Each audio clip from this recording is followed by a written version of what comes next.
Hi, 2000. Sorry, let's double that. Let's double that. 2,128 days since Richard was forcibly removed from his barracks room there on Fort Bliss in El Paso, Texas, and taken downstairs to the arms room, taken to the arms room so that they could take his life. The prime suspect is his platoon leader, Dallas Wayne Hart, who, has family that was in the CID, that he lost his badge. Tavita Nusa lost his badge. Tavita Nusa's, and of course, his brother, Solomon Nusa, in mortuary operations.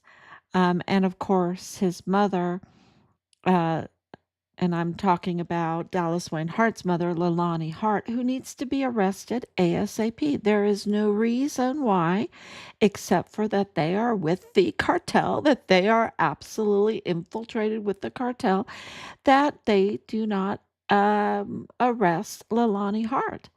You see, Jared Brown is showing that he is part of the cartel.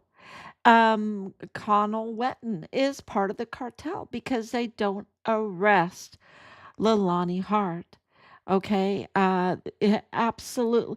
When she wrote a confession, an affidavit. And it is so bad when you are confessing to facilitating the worst type of crimes against children, having the films of the worst type of crimes against children, having incest in your family, having immigration violations, possessing illegal weapons, and the worst type of crime against a child that was perpetrated in your master bedroom by multiple members of your household. I think you need to be arrested. I think you need to be arrested. And then, of course, confessing to that there was VA fraud, right? That there was VA fraud in her family, misusing veterans' files at the Veteran Administration. Yeah, I think she needs to be arrested. There is no way around that. But we have been infiltrated by the El Paso cartel conglomerate, the shadow state of a terroristic organization. That's what's been going on. And um, let me make sure I can see my comments and everything before I get into Mario Campos and her hiring the CIA, putting them on her payroll, which is not her money. I'm on now. And I'm so sorry that it's so late. It just couldn't be helped. We have earned the trust of so many that we're in communication. We're in communication with people that have information. And so we're getting that information out to you as quickly as we can. And it absolutely has to do with Maru Campos, the El Chapo fentanyl governor of Chihuahua. And, they did this march, they brought out heavy hitters. They even brought out Cesar Hargi, to kind of march up and down.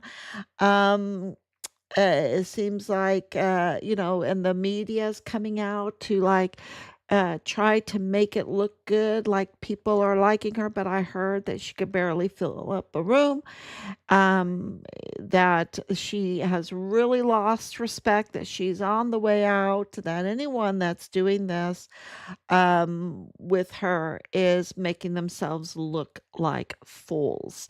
They look like fools, and it's pretty sad because, um, it seems like in the United States and Mexico, there is a group that rather have the destructive, plenitude crematorium, gross, rotting, rat infested, fraudulent, a sacrilegious a kind of Mexico than somebody that wants a golden age. They don't want a golden age. They want it to be rot. They want it to be polluted, and they want these drugs and these sex cults and all that stuff. So, and that's why I'm so sad, because you just have these people that, you know, I guess for her own Maru Campos, for her own mansion, she's willing to pollute and rot the Chihuahua, Mexico, right? And even Mexico. And so she's really the worst type of person. She's just really rotten. She's just rotten, bringing rotten things. And she brought in the foreign agents, not just Americans. I want everyone to understand that, just not just Americans. She brought in foreign agents, and for the most part, they were American, CIA and FBI and ATF and DEA and CBP, DPS, so Texas DPS. She brought in the foreign agents into her um, her administration. She brought in General John Kelly. Okay, General John Kelly. That was recommended by the El Paso cartel conglomerate, the operative Alejandro de la Vega Foster, who's a double agent. Um, and John Kelly, I mean, this is this Marine general, four-star general, Marine general, for security advisor. What, a security advisor for the CIA and FBI and DEA and ATF and CBP and DPS agents that were working for Mauro Campos? Is that what he was? I mean, talk about treason, the highest level of treason, trying to create a shadow state, okay, against Mexico and against the United States. So it is really uh, um, structuring a coup. That's what Mario Campos was doing, and on taxpayer dime. She was doing it with the taxpayers in Chihuahua, Mexico, and on their debt, right? Because of course their economy she is not very good, and and then is she using foreign money? Is she using foreign money for all of these promises to give the United States promises of drones? I'm going to give you drones, and I'm going to give you that surveillance footage, and I'm going to give you the 1.27 billion Torah Centella surveillance grid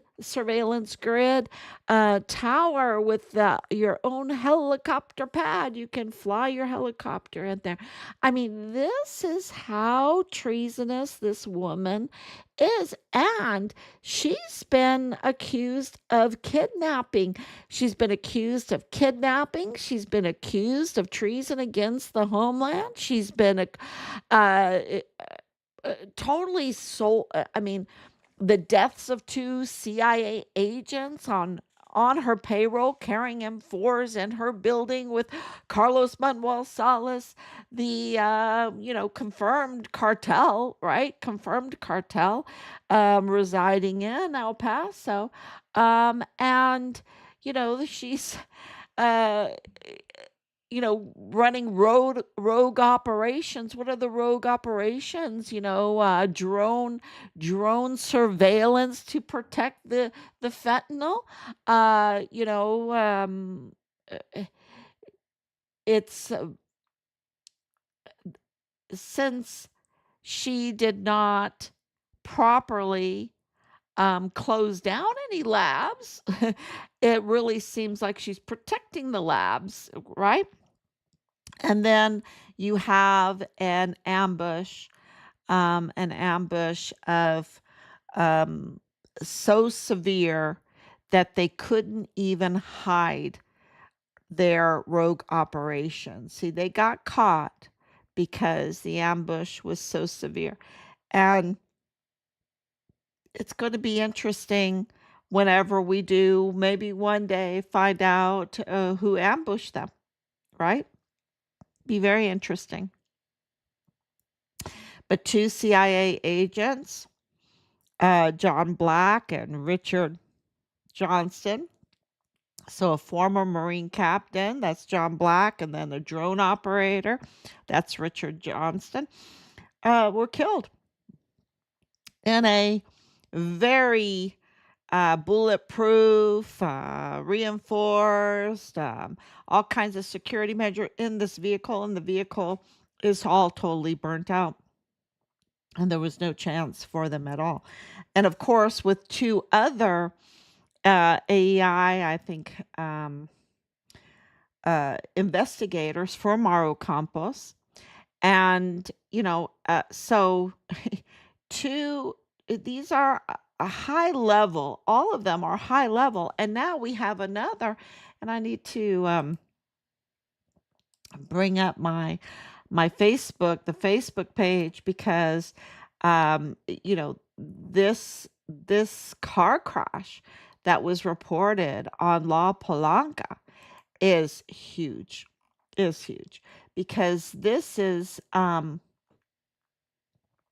Marco Licone. I don't know if I'm saying that right, but he's the director of, Juarez under Cuellar, right? This this shows you that the waterman, I'm just going to call him the waterman, and of course potholes and all kinds of road work and all that stuff. All these contracts, that's very important, because who was a contractor for those kind of contracts? That was Ariano Curon, right? Curon. So you have Marco, the waterman, meeting with Maru Campos, and let me see if I can put it up. Um, So, yeah, there you go.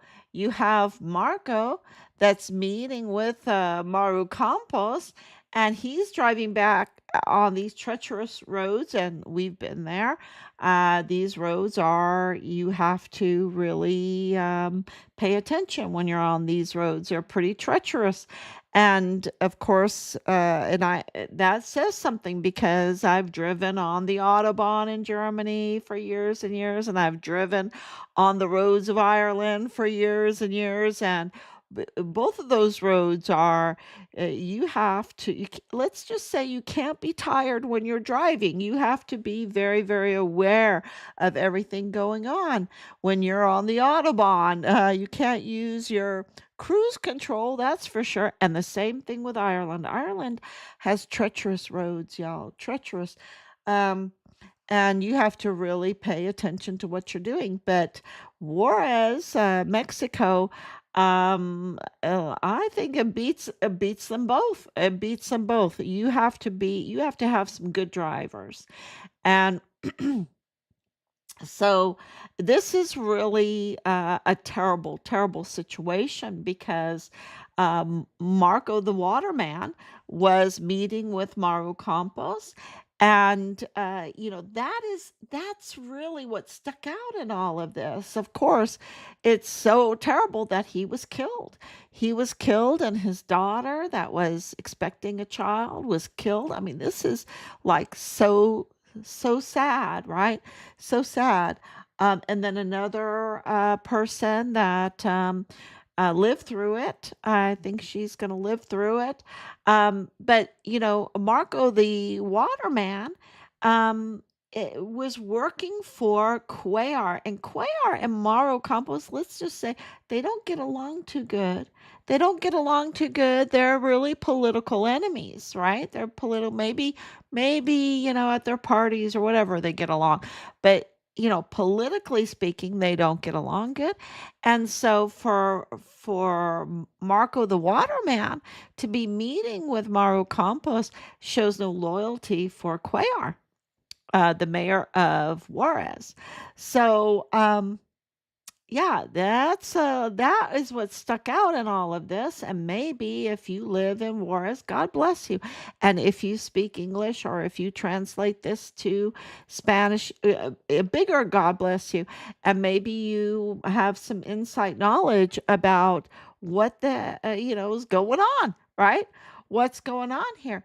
Because this absolutely is connected to Rafael Ariano Caron, of the Plenitude Crematorium, and his status as a contractor. And that this happened is, uh, well, we would never have known if it didn't happen. We would never have known about this. Well, maybe, I don't know, but this is just a terrible, terrible situation, and our hearts go out for the family. We know that this is tied to cartel. Well, it's just is. It's all tied to cartel.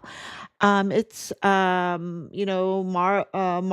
the Waterman is a big Cesar Duarte person, um, which tells you a lot. But we don't wish this kind of death, this kind of accident, this kind of situation on the roads of Juarez at all. Not at all.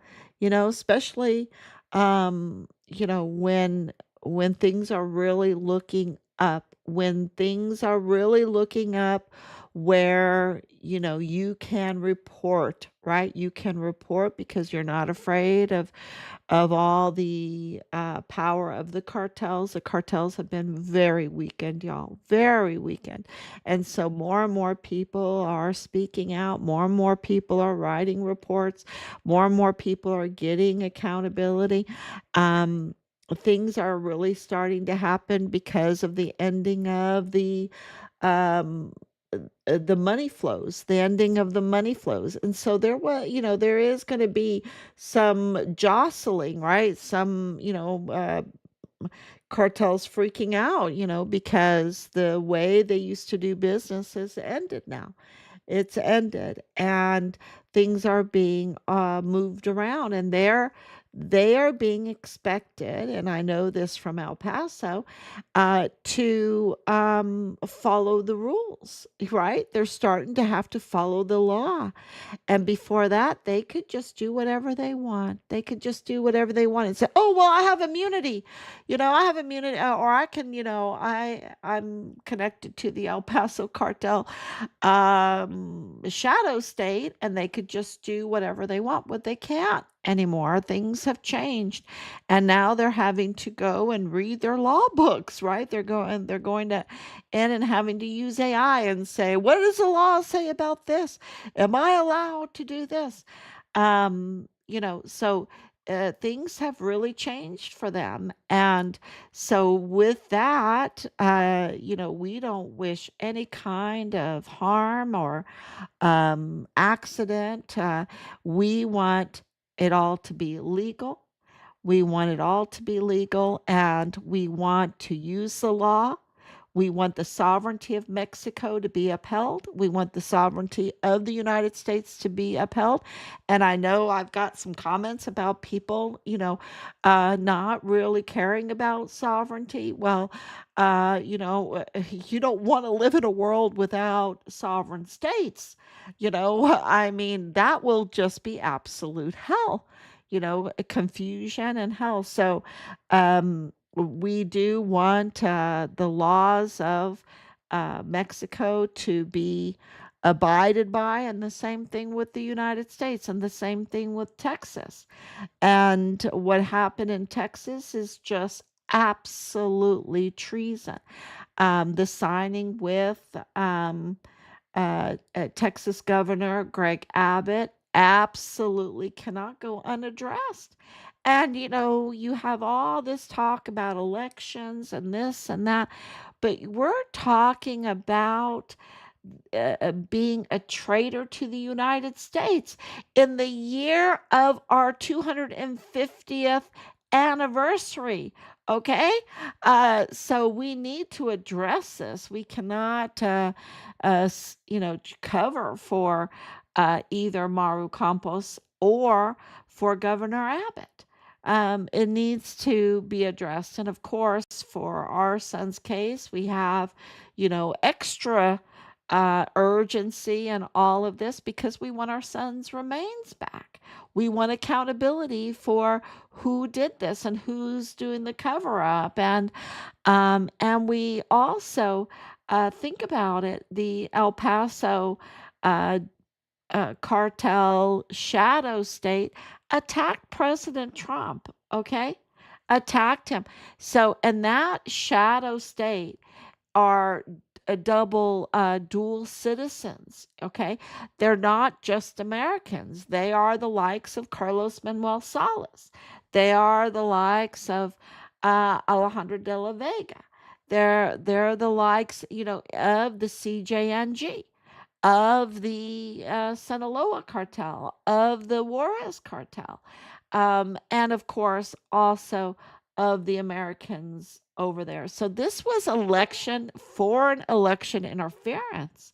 Very clear. Exactly what President Scheinbaum is wagging her finger about, that the United States cannot interfere in the election in Mexico. So she's wagging her finger about that. Well, we need to all wag our finger about Mexico's tampering in the election in the United States. And not and I hate to say Mexico, okay? I hate to say because it's not Mexico. On either end, this is um, this is the El Paso cartel conglomerate shadow state. Okay. And they use taxpayer money. They are fraudsters. So they are, embezzlement, e- absolutely misusing the NGOs and humanitarian aid and our media, which also brings me out to the amazing article by Max Grossman against Bob Moore and Osvaldo Barunda. That was a nice surprise. That was a very nice surprise that that Max Grossman wrote that. I know that Max Grossman has a lawsuit out for something else, and I know that Bob Moore has been really rotten to the core, and of course he works for the benefit of El Paso Community Foundation, which is Woody Hunt, and of course that's Paul Foster and Alejandro de la Vega Foster, and Sylvia Brun de Firth, and all of that. So I was really, really, really pleasantly surprised to see the truth come out about Bob Moore in the media. That is was really good, really good. So that is just a really amazing amazing information that I just shared with you. It is so huge, y'all, when you really see the ramifications for it and everything that we are working behind the scenes. And I'm just really sad that um, we had another death, another death of an official. A lot of these officials need to be arrested for their cartel activity. And then justice needs to, determine their penalty. But this kind of car crash, this kind of family being killed, uh, and she was pregnant too, is just really, really sad. And we just want the families to know, um, we understand what that feels like. Um, and Yeah, we are not happy about seeing that news at all. So I just want to thank everybody for coming on and the sharing. This is all about sharing. The only thing that we don't monetize, as you all know, because we don't have any advertisements on there, and that limits our the push, okay? Because Facebook and YouTube and all of that, they want to make money too. When you advertise, they get a piece of that. And so they'll push you out there. We don't monetize, and so we depend on you to share our information, to get this word out. And there's a lot of reasons for that, because if you do monetize, and you have a lot more limitations on what you're allowed to say. And so we don't want to limit that. And so we do depend on you for the sharing, and getting this information out there. So please subscribe, please share, please like, please comment. That's the only thing that we ask, is for the word to get out there, and for you to participate in helping us do that. Is really, really appreciated. So, thank you so much. God bless you. And I will be back tomorrow, God willing.